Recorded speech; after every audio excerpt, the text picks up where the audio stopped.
So guys, একটা ভাই comment করেছে সুব্রত দম থাকলে একটা অন্ধকার জায়গায় 12 ঘন্টা কাটিয়ে দেখা। তো আমি সেই জায়গাটাতে আছি, মানে এটা একটা নতুন বাথরুম হয়েছে, এখানে থাকবো না, থাকবো এর নিচে।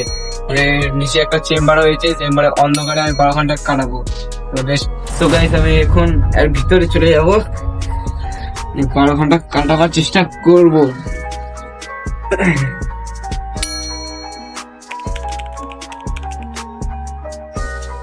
তো গাইস আমি এখন চলে এসেছি ভিতরে, এবার নেমে যাবো ভিতরে।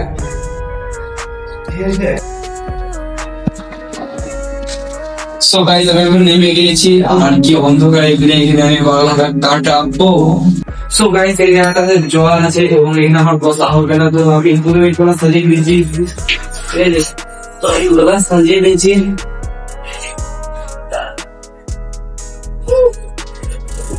তো এই সাজানো কমপ্লিট, আমি এখানে বসে থাকবো 12 ঘন্টা এবং জায়গাটা হচ্ছে অন্ধকার।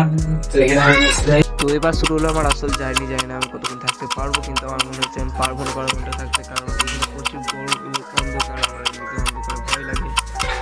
কতক্ষণ ছিলাম, প্রচুরক্ষণ ছিলাম প্রায়, কিন্তু 12 ঘন্টা থাকতে পারবো না আমি এখন থেকে একটু জানি না, ঠিক আছে।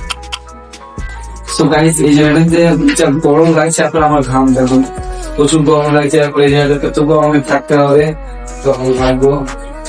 তো এখানে ছোট্ট পাড়ার রুম এবং তার মধ্যে প্রচণ্ড গরম, এবং আমি হাঁটাহাঁটি করছিলাম, হাঁটাহাঁটি করতাম না, কিন্তু এখানে ফোনের পুরো নেটওয়ার্কই পেয়েছি না ফোনে। তো আমি ফোনও দেখতে পাচ্ছি না, তার জন্য হাঁটাহাঁটি করছিলাম, বসেছিলাম, প্রচুর কিছু করেছিলাম। তো ভিডিওটা একটু স্পিড করে দিয়েছি, তোমরা অ্যাডজাস্ট করে নিও। তো বসছি এবং উঠছি এবং হাঁটছি, আর একটু ফোনের গ্যালারি ট্যালারি দেখছি, তাছাড়া কোনো উপায় নেই।